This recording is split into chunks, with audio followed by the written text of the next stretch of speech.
Okay, we're back. It was just a little blip in the traffic. Yeah. My dad, he was a character.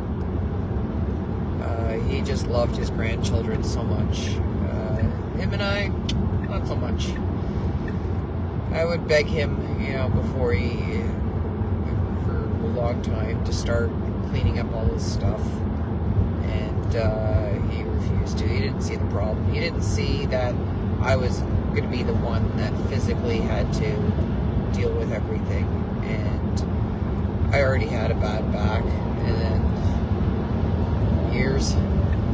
Like, at one time we had such a big screaming match, and I mishandled it very much as a child of hoarding disorder, because I was just frustrated, scared. I saw my own life being just wasted with garbage, and it was. My time, my energy, everything, my hopes, my dreams, my time with my children, everything was sacrificed because of hoarding disorder. And one time, just to get through to him, he goes, "It's none of your business." And I said, "Yes, it is my business. You don't have to do anything with it." I go, "That's right. I'm going to take a buck of matches to it." Wrong thing to say. Boy, did that blow up in my face.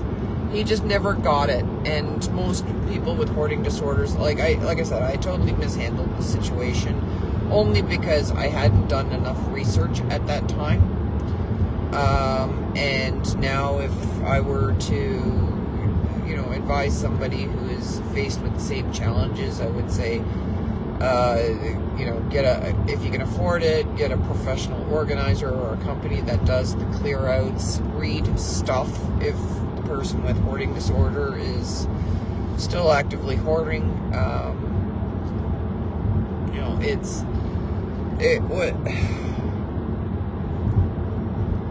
I got hours and hours and hours of video on hoarding disorder, and I pretty much repeat the same thing over and over again.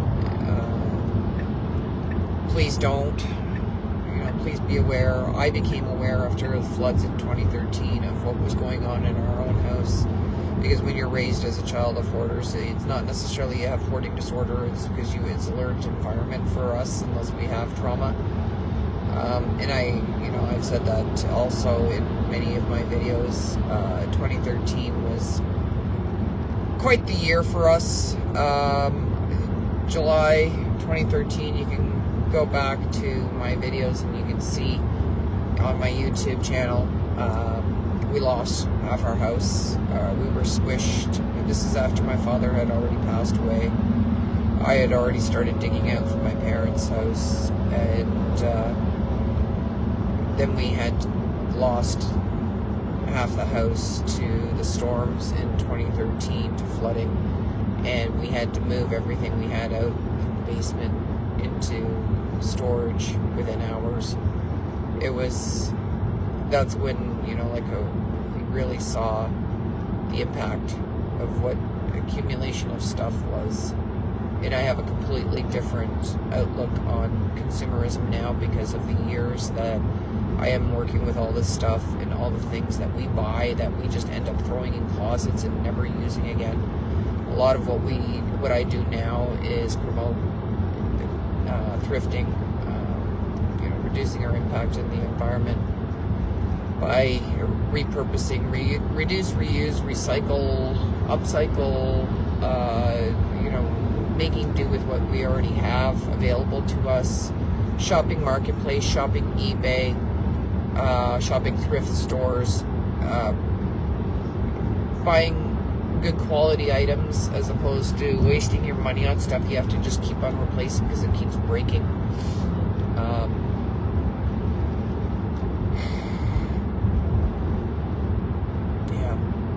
We've already talked about my dad's passing. We've already talked about my mom's diagnosis somewhat. A lot of people didn't believe me when I said there's something wrong with my mom. My nose is super itchy right now. No, I think. I don't know. Yeah, Kleenex, please. Actual Kleenex. A little with boxes. Sorry. Oh, here. Thank you. It's okay.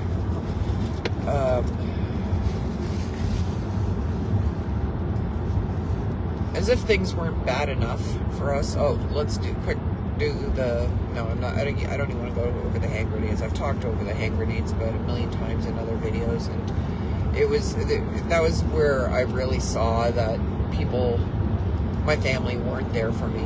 They ostracized me for talking about hoarding disorder and doing the videos and speaking of. I lost a lot of family over that. I lost family support quite a few times, but I was very fortunate that I ended up having friends step in where family lacked. My real estate career gave me the gift of an amazing man who's my best friend and brother. He's one of the best professionals in the industry that I can talk about. I praise him all the time. A lot of what I did was because of him and the fact that his support. He kept me in it. I've had moments in real estate where I quit multiple times, and he's like, "No, just stick it through. You can do this. You can do this." And I've had some very scary moments in real estate. It's not a safe industry for women, especially working in houses by themselves. But, yeah, oh my God. We haven't even touched on. Oh, well, I guess that leads us into 2017. Yeah. Well, by this point, left Canada Post, getting into the full hoarding, your dad's passed on, your mom has the preliminaries of the diagnosis for Alzheimer's. Yeah. And she has hoarding disorder herself. Yeah, she has hoarding disorder herself. You're trying to juggle all of this, make your own income with the worms and real estate. Now you're fully into the real estate game. In the midst of this, getting your name out there, social media, posting on YouTube. Yeah. And you're independent. You're your own. I'm independent, but I have a lot of dependents on me. Well, that's just it. I was sole provider for. Yeah. A lot of people. You're juggling between two houses, not to mention the one that you lived in for a time. Oh, there was more than two houses, actually. There was the schoolhouse as well. And yeah. Yeah, that one... That one came in after the schoolhouse. Yeah.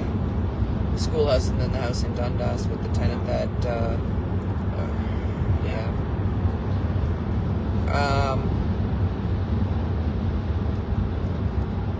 from the outside, it looked beautiful. It looked pretty amazing, but nobody realizes how financially devastating,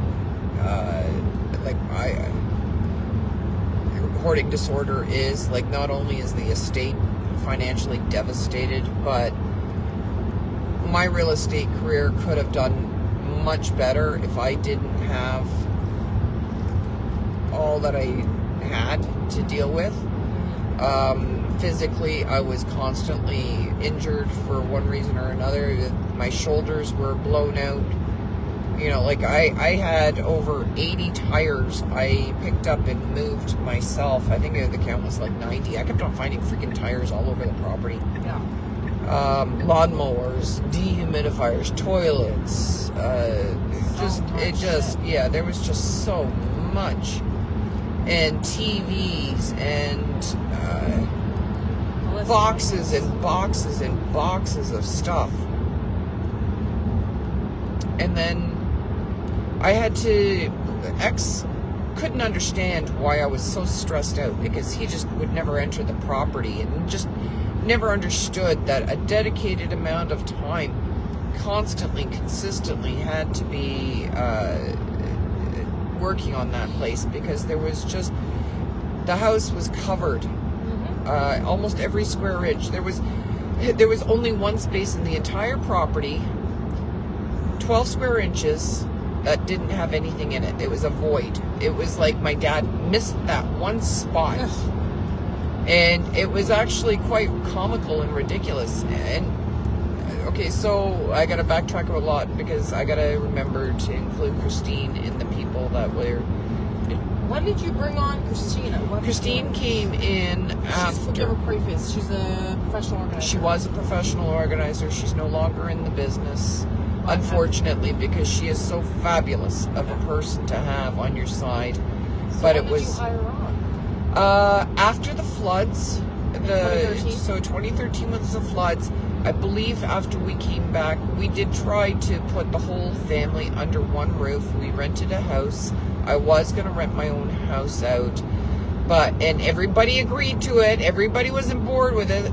And then all of a sudden, somebody decided to change their mind, and then changed my mother's mind and manipulated the whole situation to financially cripple me, and actually separated our family so that way, like, Julian wasn't on board. He was, and then he wasn't on board with moving. And then because my mother wasn't on board, that divided the family because Julian was still a minor, and we had to do 1 week on, 1 week off because we were committed to this lease.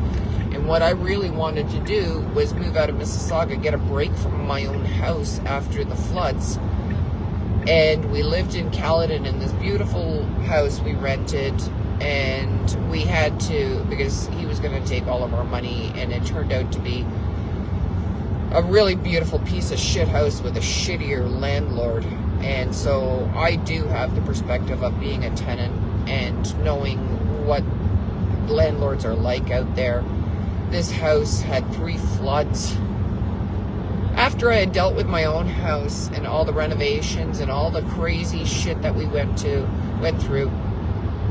with contractors and coming and going and being squished into half my house, and my mom, her mental capacity was declining, and she would be staying with us, and she'd have a nightmare in the middle of the night and start screaming in the middle of the night while she was sleeping on the couch upstairs because her bedroom was wiped out by this flood. Screaming in the middle of the night, "Help me! Help me! They're strangling me! They're choking me!" While the windows are open at 1 o'clock in the morning. And this is a nightmare. My mom had very vivid nightmares where she would talk in her sleep. I don't know if she was still doing that when... she should have that. Oh, she'd have delusions when you were... Oh, that was... Yeah. Well, we're going to head to that. Yeah, we got to get to there. So... I lived in a freaking lunatic asylum. Nobody was thinking logically. I had narcissistic personality disorder. Not my narcissistic personality disorder. A couple of people were going on there. Were doing quite the number on me, and constantly just, I'd have a very logical plan in place, and I didn't know what narcissistic personality disorder was until I saw, all right, the whole family dealt with it. Yeah. Was dealt with it. But anyway, so Christine came on board because at this point, the only way I could get anything done was by hiring and delegating, and because there was nobody who was willing to do any fucking work around the house other than myself, and I was wearing thin in all directions. I'm actually quite surprised that I didn't end up with a heart attack or a stroke in hindsight with the way my health was, my mental health was, and I was always constantly looking for the bright side of things. One of the saving graces with my ex was that, or the ex was that he made me laugh, and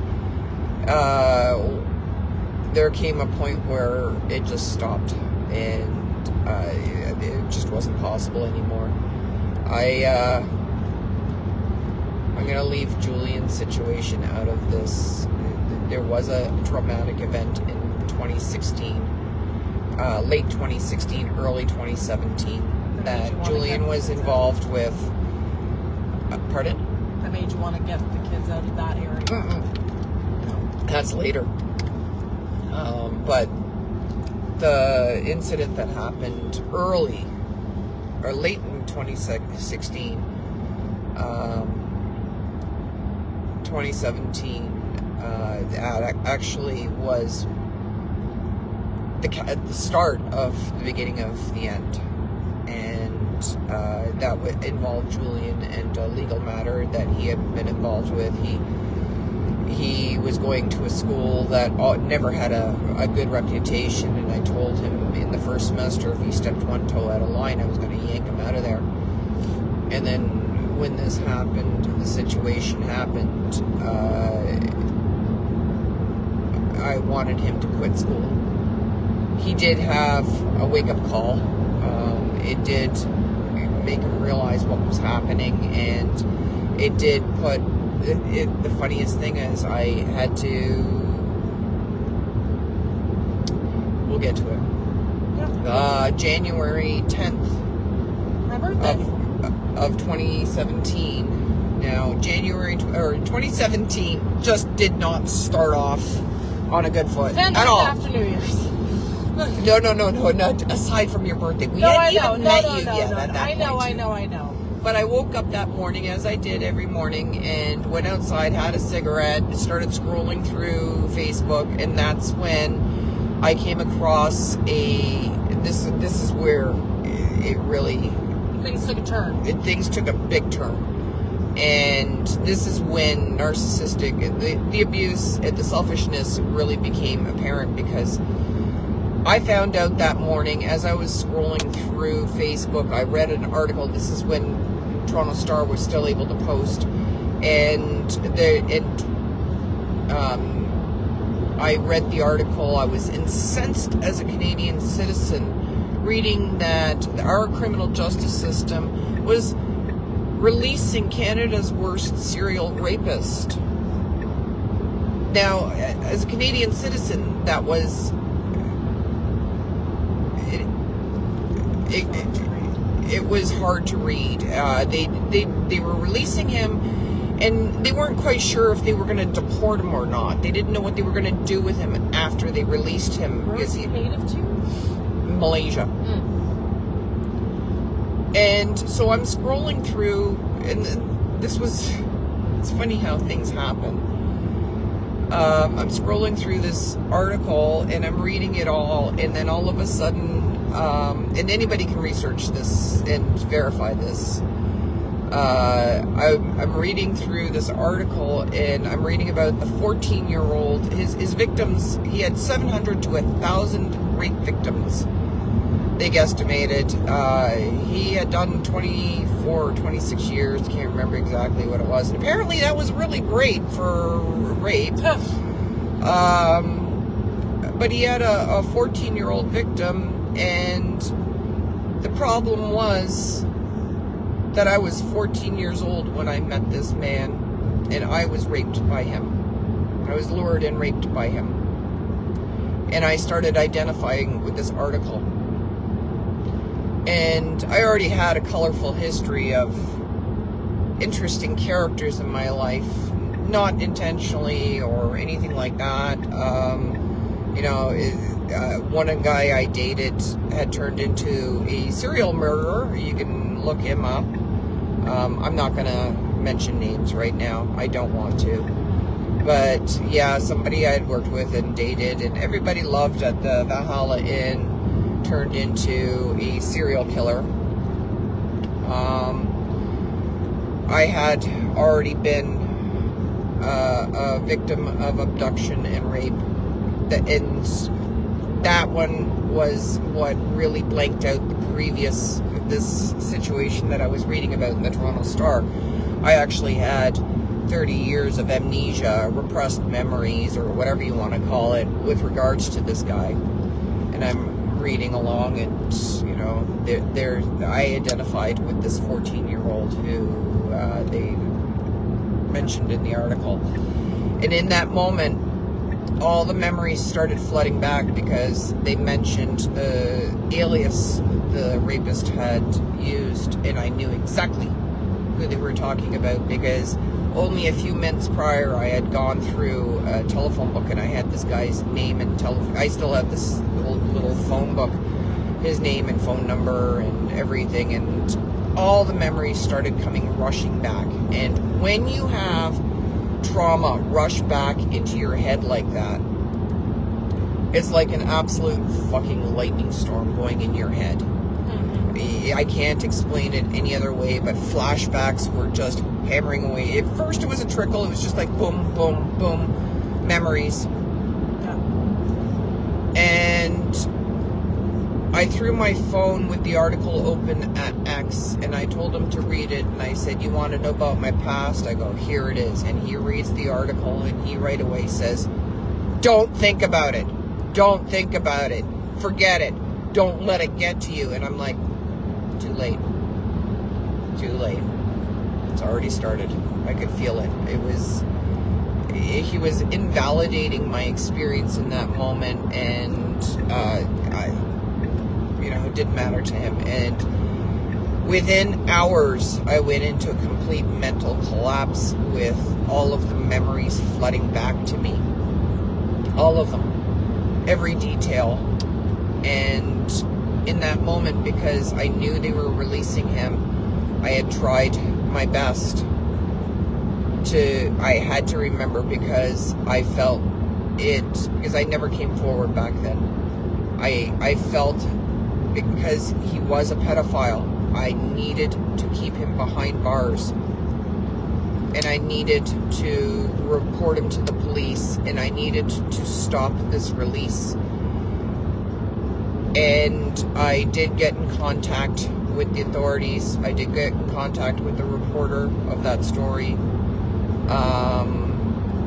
Unfortunately, I did, because with the reporter, because the reporter was part of the parole hearing, and I made a request, an anonymous request, to have this man's photos, current photos, being published. If they are going to parole him, I want the world to know what he looks like now. No matter what he did, where he was sent to, whatever, I want the world to be protected, because in the article it was stated that one of the psychologists said that he has the potential to kill somebody. He hasn't already. I have no idea where he is in the world now, but I wanted to make sure that the world knew what he looked like and how to protect themselves if this were the case. And the reporter, the journalist reporter, whatever, he did request on my behalf as an anonymous victim to have the photos released, and they were released, and he was released from, he was paroled, he was deported, he was sent back to Malaysia. Oh boy, Malaysia got hold of those photos in the story, and now this is where I say, as a survivor, your voice matters. As a victim and as a survivor, your voice matters. I did it anonymously, for a number of reasons back then. My own situation was, wow, like I was part of the high school reunion committee back then. If it wasn't the members, they were awesome with me. They understood. My ex, on the other hand, he couldn't handle what I was going through. He decided one day that he wanted to take a drive, with or without me, didn't matter. But I was in such a state that I couldn't even take care of my own children, and I had to call the babysitter in to take over while he took off. And that was my biggest red flag in the situation with regards to what I was dealing with, that he couldn't even be there for his own children when I was falling to complete pieces. I had memory issues afterwards. I had, I'd never experienced anything like that since, or before. Like I said, it was like an electrical storm. I was being triggered by memories and flashbacks by the stupidest of things. Like, I would see the guy's first name, And there I was, gone for a couple of minutes. I learned grounding techniques eventually. I did call, at the time, it was Hope 24/7. They had a waiting list a mile long. And I knew it was months before I was going to get help. But I knew I needed help. And I just plugged away as best as I could until that help came. And at that time, I was reading articles where a young girl, she was reaching out for help, and the help wasn't there for her fast enough.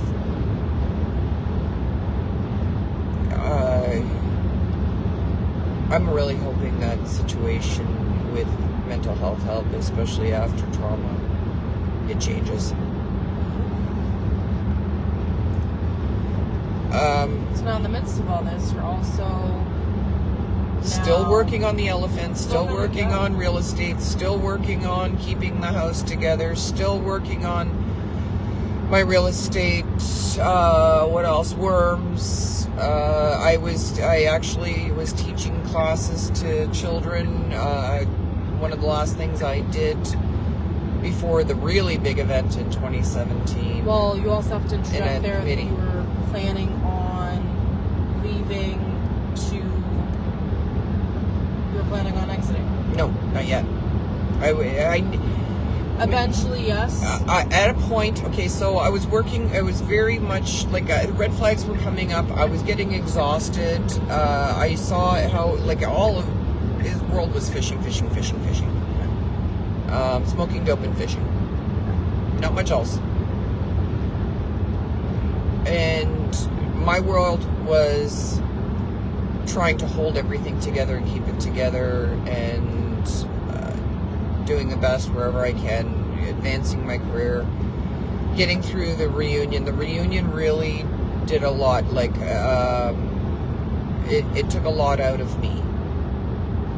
It took a lot of focus, and all I kept on saying is, after May 27th, I am taking a few days to myself. I have to take a break because I was exhausted. I did, like, the reunion was very therapeutic for me in a lot of ways because it gave me a lot of skills. It was something different. It gave me also a bunch of friends that knew my sister. Grounded you in a lot of ways. Grounded me. It gave me a lot of support. A lot of kindnesses were going on. There was another situation that went on within the reunion, but we don't even need to address that. But I took in June, I took a few days. At the end of May, the reunion was over, and I just had to get a cup through a couple of weeks, and I needed to take a break, and I took a few days off. And wait, May 31st.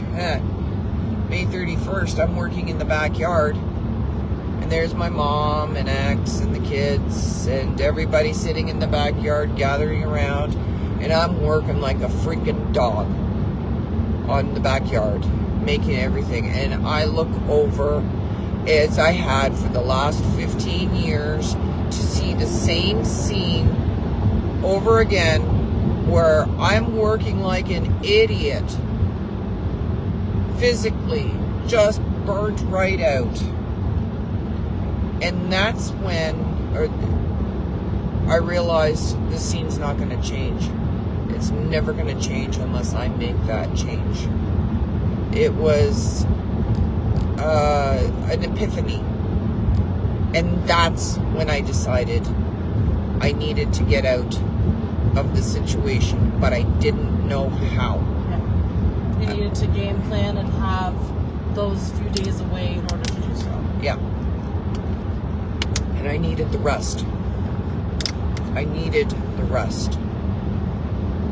So I took those 3 days. It's not much in the big scheme of things. It was long. Yeah, it was much needed. I needed to remove myself from that property.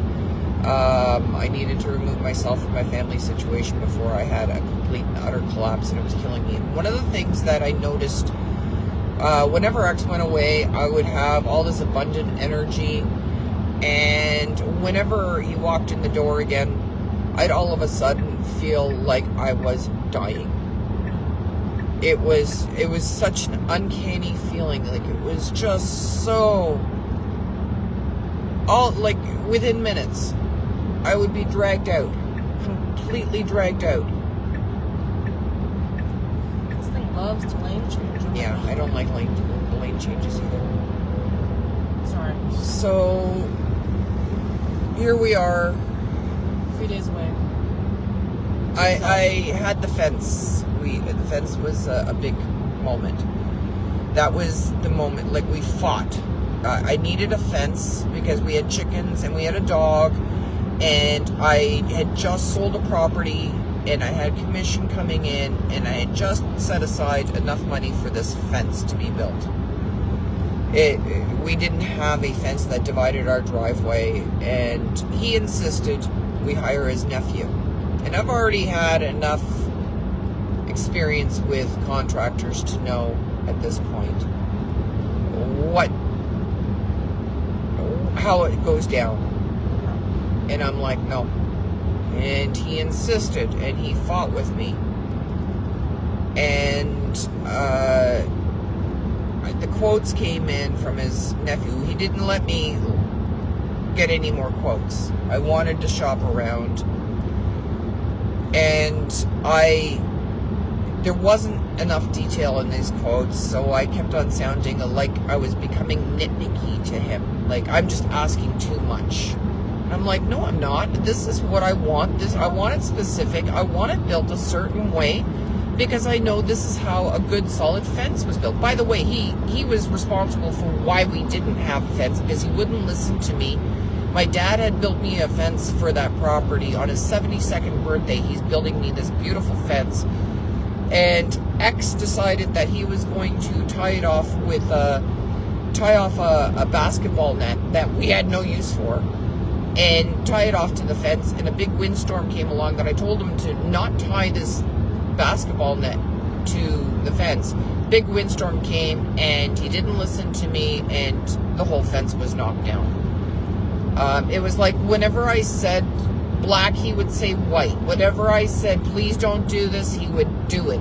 If I said, please do this, he wouldn't do it. Or do the opposite. It was always a contradiction of how our lives went. And I had a vision. I was the one that had to maneuver everything financially. And he was irresponsible in every way, shape, or form that you can imagine. Yeah. I could go on. There was nothing for days. Right. Yeah. There was nothing that could have. It was always a form of sabotage somewhere. So I conceded. It was always a fight until I conceded. If I didn't concede, the fight would continue, and it would get bigger and bigger and bigger. And everyone would feel it. And I would be the crazy one, and he would take off or whatever. And The kids would be upset. Yeah. Stuff like that. Yeah, kids would be upset. The kids would be manipulated. All three of them somehow, some way. And they would be told that, and I found this out later, that Julian was told constantly that Mummy is crazy. And Mummy's sick. Mummy, so yeah. The kids were told a lot of stuff. And kids are kids. They don't understand adult dynamics and responsibility. They just understand what fun is and who has all the treats and all of that stuff. And the kids were always constantly being manipulated, and I watched it before my eyes. So now I come home. I go away for a few days, and there's no plan in place. There's nothing in place. And I get called by the school, by my son, my oldest son, to come pick him up from the hospital. Originally, I'm told he fell down off a bike. Sure he was. So, my ex is off on a fishing tournament. The fence is built. I come home to this fence, and the fence is probably the shittiest built fence I had ever seen in my life. I had left him in charge of this as a last test, so to speak, to see if he could do one thing and work with his nephew and build work with his nephew in direction and stuff like that, and build a proper fence and not waste more of my money. And this fence was so flimsy that I poked it with my finger. And we're not talking a little fence. We're talking a big, big fence. I poked, and it, still to this day, there's a problem with this fence. I poked it with my finger, and the whole thing waved like this. The whole length of it. It was the worst fence I had ever seen built. And I'm like, not even this. Not even this one thing. And then I get the phone call from my son to come pick him up from emergency. My oldest son, who's in high school at this point, 16 years old. So I pick him up from the hospital, and he had his shoulder dislocated, and he had bruises up his head. And he told me that he was rolling down a hill and took a tumble on a bicycle. And I got nothing else to go by at this point. I'm hoping my kid's telling me the truth. I can only believe him. And I brought him home from the hospital, his arm's in a sling. And he goes, Mom, I just want to go lay down. I go, okay. At 4:30 that day, it was a Friday afternoon, I get a call from the vice principal from his high school. Again, the high school that never had much of a good reputation, and I was already wanting to rip him out of there. Earlier that year, I was already begging him to quit school and finish high school via correspondence. And the vice principal right away expresses his concern for Julian, and I'm like, yeah, he's fine. He's laying down. I picked him up from the hospital, and the principal says, did he have a CT scan? And I go, he just fell off a bike. What's going on? And he goes, oh, he didn't fall off a bike. And I go, what do you mean he didn't fall off a bike? He was baited into, the truth was, and the reason why I know this is the truth, I haven't seen the video yet, but, and I hope to God I'd never see it. You don't want to, I have. You've seen it? Yeah. Is it still on the internet? Somewhere. I don't know if it's still out there, but it's out there. Kids filmed while he was baited into a fight because he was jumped. The principal explained to me that from what he saw, he has serious concerns that Julian had trauma because they kicked him in the head and dislocated his shoulder. And Julian was afraid to tell me these things. And I don't know why, to this day, why Julian was afraid to tell me these things. I'm his mother. Turns out that he had been involved in a street gang, and he was trying to leave it. He didn't know he was in a street gang until it was already too late. And there's only one way of leaving a street gang. And they tried to kill him that day. And that was the moment I decided our lives had to change immediately, but I didn't know how. And I begged and I prayed for answers, and I sat and I journaled and I worked problems out. And there was no other time a mother could feel more desperate than to protect her children the best she could and get them out of this toxic environment where their lives were at risk, all three of them. And I decided within 24 hours of that incident, of receiving the full truth of what happened, while my ex was on one of his fishing trips and didn't return home.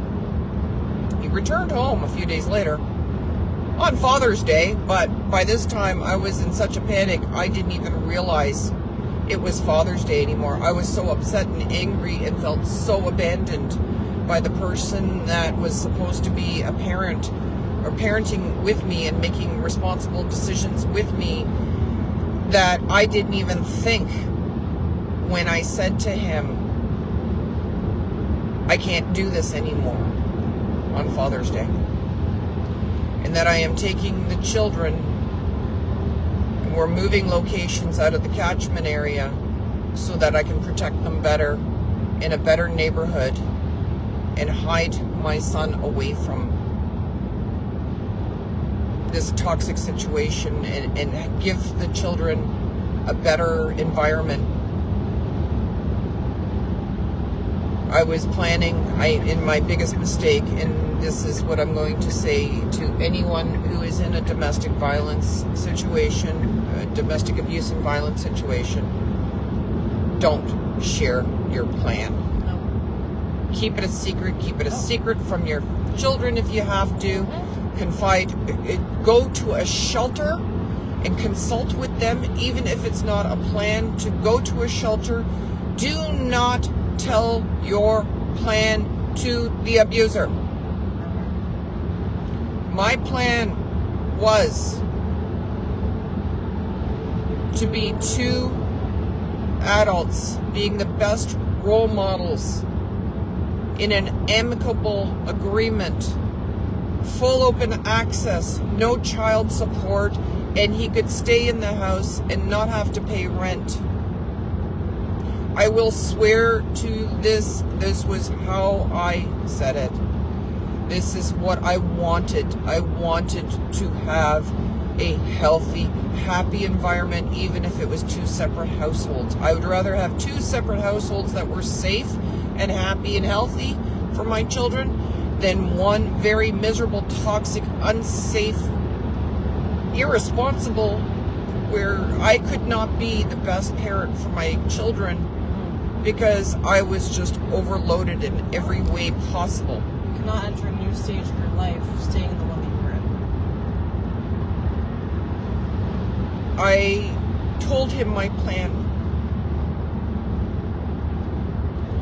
The plan was just a plan. It wasn't even put into action yet. And over the next couple of weeks, I could see him unraveling. He couldn't handle it. And I'd thrown him off. I'd thrown him out a number of times. This was the first time I was ever leaving with the kids. I hadn't even started packing yet because I had to make room at my mom's house, which was still fully hoarded, as Victoria could testify when she moved in.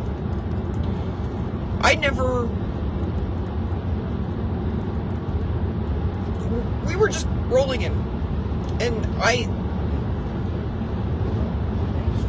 can't even begin to explain the next couple of weeks because the behaviors just got really strange.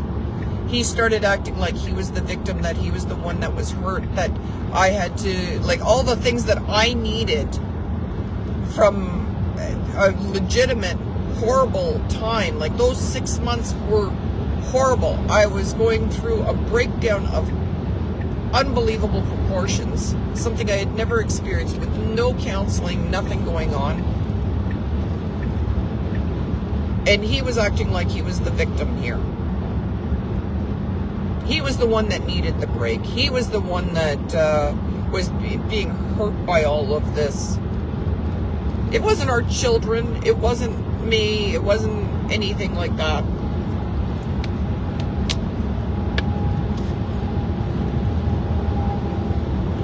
My birthday came and went June 27th. So from June 16th, and it's funny, June 16th and Father's Day always, it seems to be a theme in my world. Wow. Ironically, Father's Day. So Father's Day, then 11 days later, my birthday, I went out with my kids. He didn't want to join us. Like I said, I was actively wanting an amicable situation where we could have dinner together. I was trying to keep communication open, all the things necessary for a healthy relationship for my children to grow up in. June 29th was the last day of school. Yeah. June 29th, 2017. A day I'll never forget. Nope. Christine and I were working together at the Elephant. She was still working as a professional organizer. We were shoulder to go shoulder. She knew everything because we spent so many hours. She knew everything that was going on, especially during that time. And,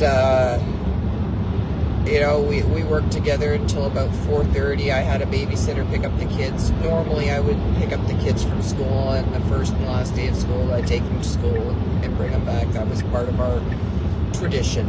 And, there would be times in between, of course. But for some reason that day, I worked a little bit later. I took a picture, and that picture is burned into my memory. It's on Facebook. I even put it on Facebook because that was a turning point for me after finding out about the rapist and everything that was going on. And I was fighting back, and I was victorious. I was a survivor, and I wanted to take on that survivor persona. And you got a case that said Victor? I'm victorious. Yeah. I had on my case, and I had that in the picture, and I had my mask on because back then it wasn't COVID that we were dealing with. It was dust and mold and hazmat suits, and I was filthy from head to toe. I had a tank top on because it was hot. I can remember everything I was wearing that day because it was a day you never forget. I even remember who I was talking to while I was eating pizza because I ordered pizza that night for dinner because there was no time to cook. I was too exhausted. X was out doing a delivery for me for worms.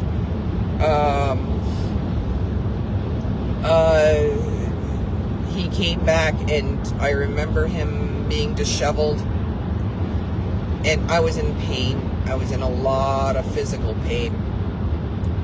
Because we were working really hard that day. I remember our topic of discussion, and again, I was trying to reiterate and reinforce the positive, amicable, good role models for our kids, best people we could be. And he stood up, and gotta remember this time because this point, he rolled me a joint. Because I was in pain. And I didn't smoke a lot of it. I was actually meditating, and I was doing a lot of gray rocking because he was trying to push my buttons those 11 days. He was trying to push all my buttons and get a rise out of me, and he was not successful. I would just retreat and gray rock it. I didn't know gray rock was a thing at that time. It was just instinctual. I knew the games that he played and the buttons that he would push. And I knew that, if I let it, it would get out of hand, and things would happen, things would explode. So I would gray rock and retreat within myself, and I was meditating. I was sitting in the backyard. The kids were inside with the babysitter. They were apparently in Gabriel's room. I didn't know this.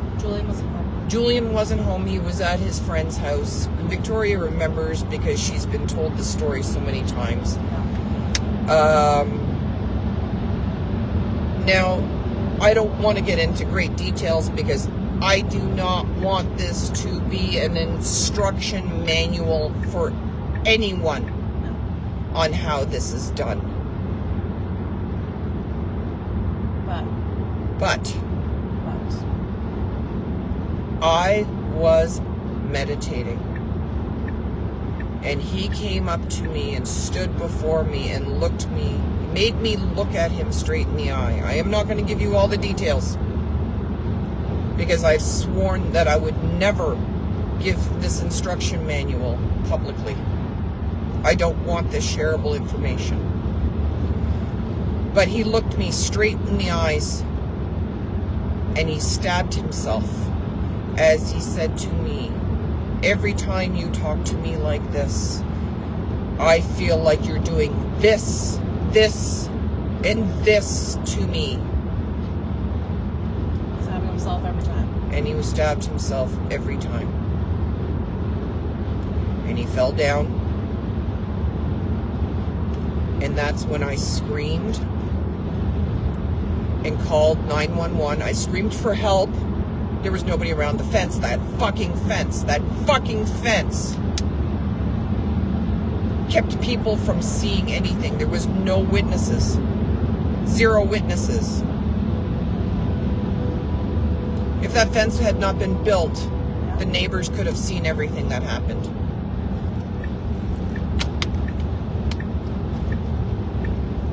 They didn't. I called 911. I described the situation to the 911 operator. He was laying on the ground. I took his pulse. His pulse was fucking normal. Normal. There was no adrenaline rushes. There was no blood anywhere to be seen spurting. They were superficial wounds. As I was talking to the 911 operator, she can hear what was going on in the background. I described everything to her. I told her what was going on. I tried to remain as calm as possible under the circumstances. Calm. Because I knew calm is what was going to keep me from losing my mind.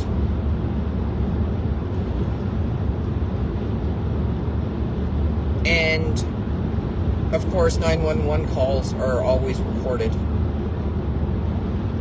And at some point, he stood up and started screaming that I stabbed him in a voice that I didn't recognize. And I swear to you, it was the devil. It was pure evil. Pure evil. He started saying loud so that my kids could hear that I am going crazy and that I stabbed him. The police and the ambulance arrived, and he blocked my way from going to the front yard. And he told the police exactly what he was saying, that I stabbed him. And the police came to the backyard. I was still on the phone with the 911 operator. And I said, please, talk to her. She knows everything that's going on. And they said, put the phone down. And I remember putting the phone down. And I remember having to call off my dog because my dog was protecting me. I can't remember what happened, how he got inside the house, but I believe the babysitter came out and she was screaming what the hell's going on. And I had to yell at her to bring the dog inside the house and take the kids away from the windows. Don't let them see anything that's going on. The police had made me go face down in my own driveway after I put the phone down. I remember I put it on the roof of my van,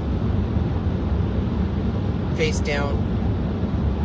I don't know why I remember all these details, but I still to this day remember how the warm brick of my driveway felt against my face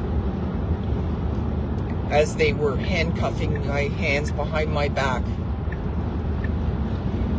Now, I can't remember how many police officers were there because I couldn't see. It was already getting dark. But I remember there was a lot of them, and they were all male. And I remained calm and compliant I did everything that they said. I barely spoke. I was walked out in front of my street of, at that time, I don't know, 19 years, in front of my neighbors. And everybody was out on the streets trying to see what was going on, because there was 4 police cruisers and an ambulance, and he was being wheeled off by the ambulance, and I was being walked to a cruiser. Stood in front of the cruiser because they had to search me for weapons. And because I was working on the Elephant that day, and they found a lump in my pocket from the surface search. And I was working at the Elephant, and I had found a pocket knife, and I thought it was kind of cool, and I really needed a pocket knife for some of the stuff I do. And it was one of my father's. It was a simple, non-threatening pocket knife. I still have it. But I couldn't remember if I had put it in my pocket or what was in my pocket. And they stood me in front of the cruiser in the middle of the street while I watched him being wheeled off by an ambulance, thinking my kids are watching all of this from the front window. And because there was no woman police officer on duty, on scene, I had to wait to be searched or waive my rights to a woman police officer to search my pockets. And all I could do is see the scene and see it through my children's eyes and see it through my neighbor's eyes, and what they saw as I hurt their father. I did a criminal act. I am being arrested for something I never did and I would never do.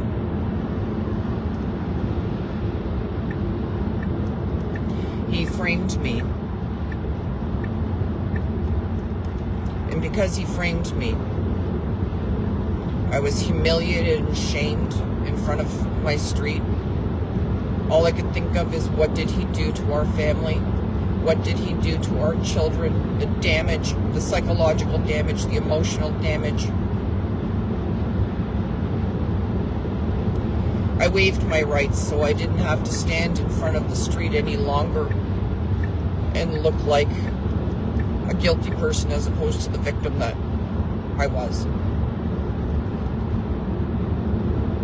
And they searched my pocket, and it was a set of skeleton keys, not a weapon, not a knife, not the pocket knife that I thought I might have put into my pocket. It was a set of skeleton keys. And I was trying so hard to stay calm. And I remember they drove me off and they took me to the police station. And I was so cold, because all I was wearing was still the same dirty clothes I was wearing at the Elephant that night. It was a track pant or tank top, pair of jeans, my bra, pair of flip-flops, Crocs flip-flops, no socks, nothing else. And that's how I was arrested. They took my jewelry from me. They treated me like I was a criminal as they brought me in. They weren't nice. They weren't kind. They weren't polite.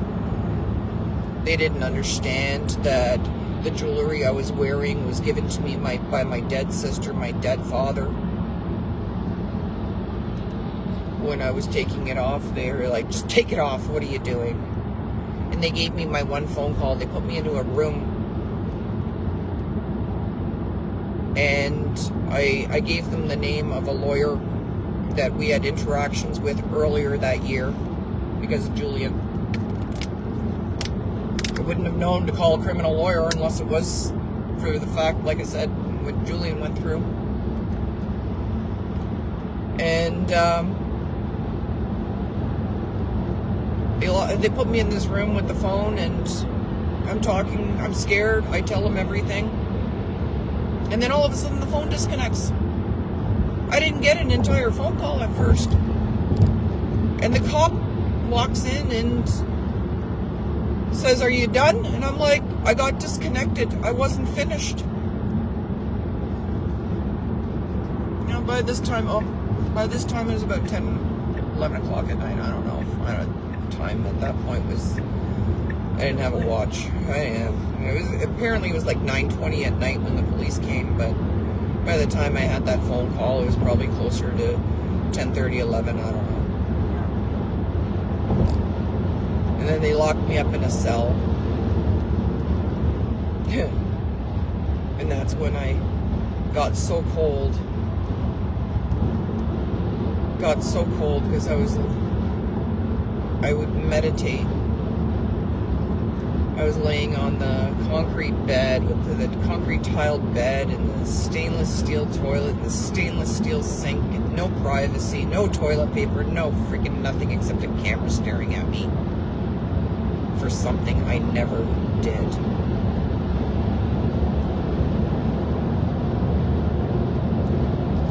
And I remember having to pee and looking at that camera, and there was, they took everything from me. I didn't know. They wouldn't tell me what happened to my children. They wouldn't tell me shit. And I remember looking at the camera and having to pee so bad, and I defiantly just stared back at that fucking camera, and I dropped. And I wouldn't give them an inch more of my dignity. Dropped my pants and covered myself as much as I could. There was a crazy woman next to me. She sounded like she was a drug addict. She was screaming and yelling. And then I hear this drunk guy in the other room segregated from us. He just got pulled over for drinking and driving. And I'm sitting there, and the woman next to me, she's talking to me, and I'm like, I don't want to talk. I don't want to talk. And they brought me in for questioning at one point. The lawyer told me to say, I remember the only answer I did give outside of what my lawyer said was, I'm terrified. When they brought me in for questioning, the cop looked at me and he goes, "Look, I don't get paid. I don't get any rewards for making you guilty or innocent. You got to give me some answers here because nothing adds up here. You don't look, your skin is clear. You're 48 years old. You have absolutely no history of any criminal activity whatsoever. Your teeth are fine. You look healthy. You don't have addiction or drug abuse or anything like that. There's something not adding up here." And the only answer I could give was, my lawyer told me not to say anything. And he kept on asking me questions, and the only answer I could give was, my lawyer told me not to say anything. Because the circumstances that I can't give the details to could have been misconstrued and could have made me guilty if misconstrued. And the whole night that I was held in that holding cell, I was begging that somebody would come forward and tell the truth. I was praying to God, praying a miracle would happen. Somebody was going to come and take me out of there. He was going to be a decent person. Somehow, miraculously, because when I looked him straight in the eyes when he was stabbing himself, it was devoid of any kindness or good. It was pure evil. Dead.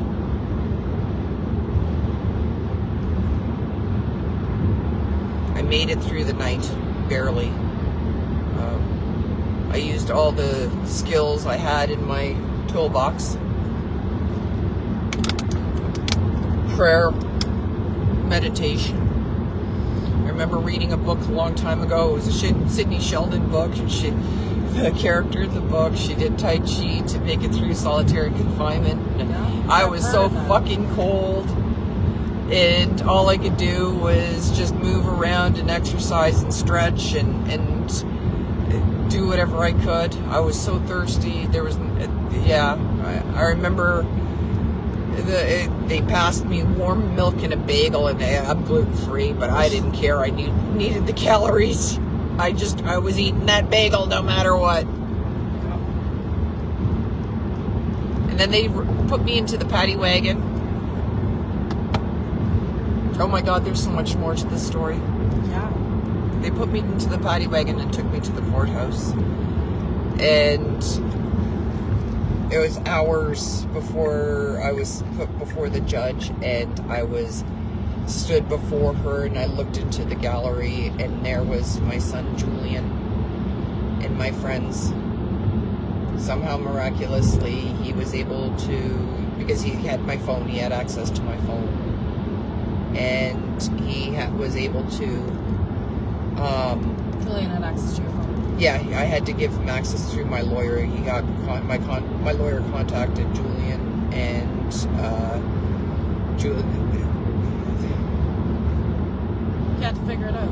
He had to figure it out. He was 16 years old, and he had to grow up overnight. And my friends, that night, I tell you, when I was sitting in that jail cell and I didn't have my phone and I didn't have anybody to contact or any way to contact him other than my lawyer, I did not know how I was going to deal with this, because I did not know, because so many people let me down with the elephant. I did not know how anybody was going to help me. I had no clue. And there I was, standing being arraigned. The Crown Attorney was a female, the judge was a female.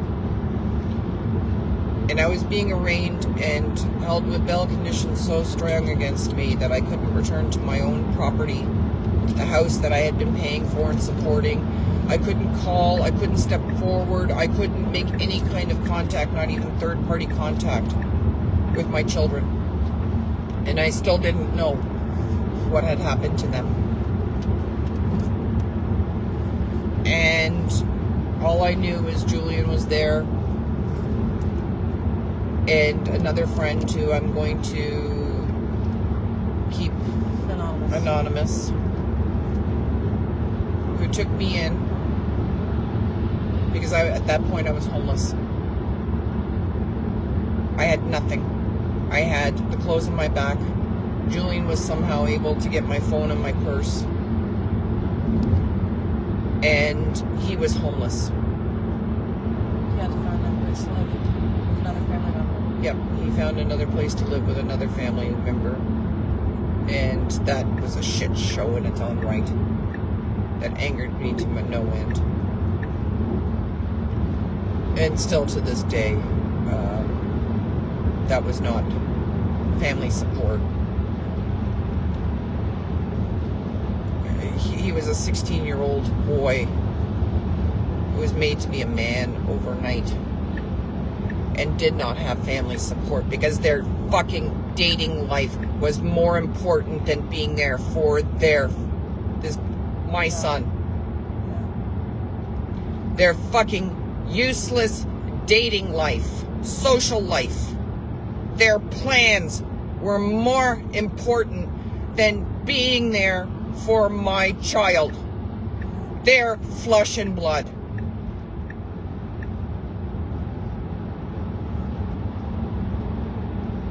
And then that's when I popped in. And that's when Victoria came in. Comedic relief is a very normal thing around here. Oh yeah, but I just broke my stride. I'm sorry. Continue. Continue. My son had already suffered trauma by being beaten up and nearly killed.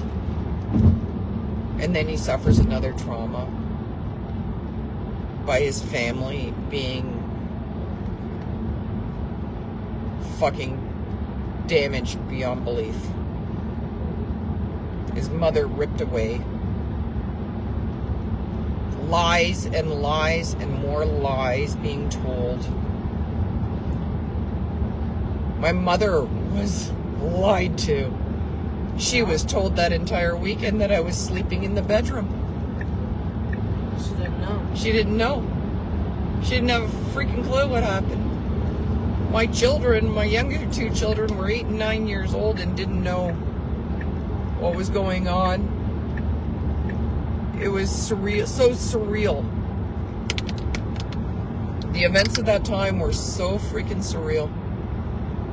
I didn't know what happened to my children. I was taken in and by friends who were a while away. I had no car, no clothes. I was given everything that I needed. I had a little bit of money. I had less than nothing, actually. I was just racked up to nothing. And I had one real estate transaction coming through, and the lawyers were already going, you know, we'll get that piece.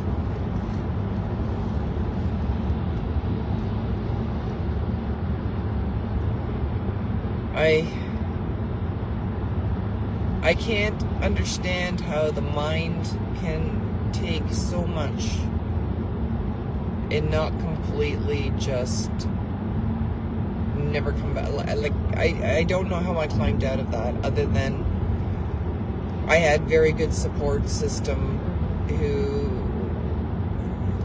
I don't even know how they were able to do what they did, because it was so surreal.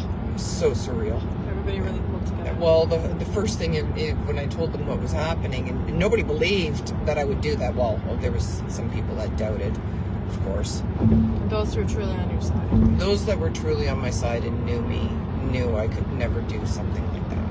And not at that, the circumstances, everything. All of it. None of it made sense. It was crazy. That's the response. It was crazy. And it was crazy making. Yep. I can't even. How do you even put that? Sometimes it's very hard to put that amount of stuff into words. Even you're describing it to me again. It's very hard to put that whole time. And you were there. I was for there part of for it. Literally a month in, not even a month in. Yeah. Yeah. I was there for it. And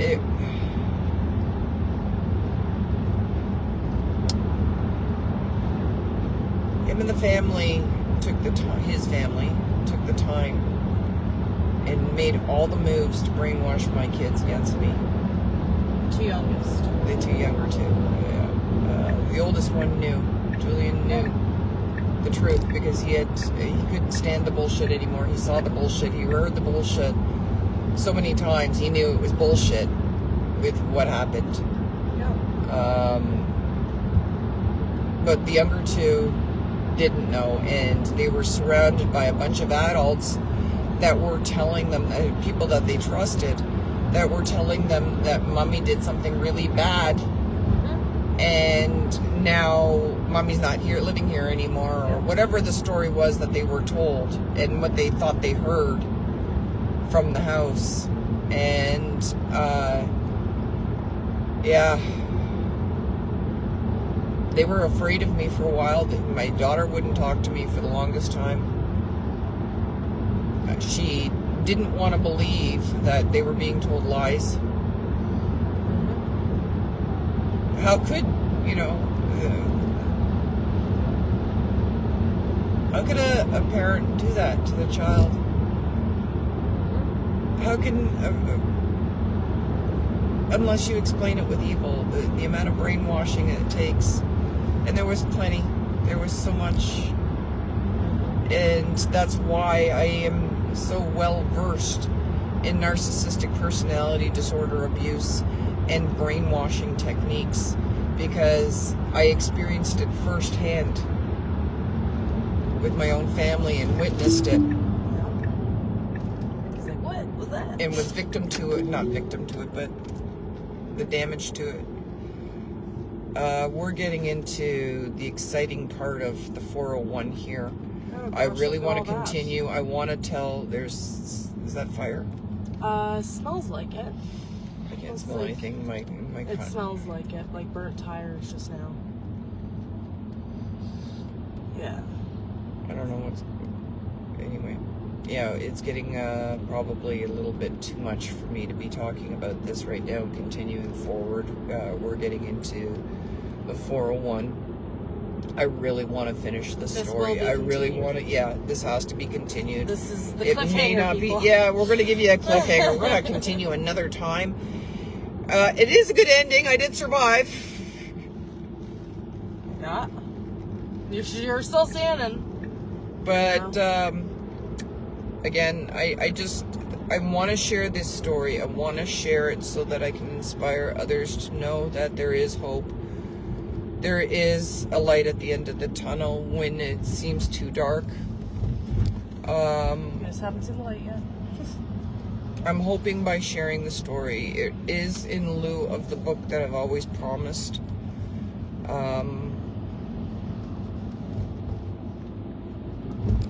Please help me now.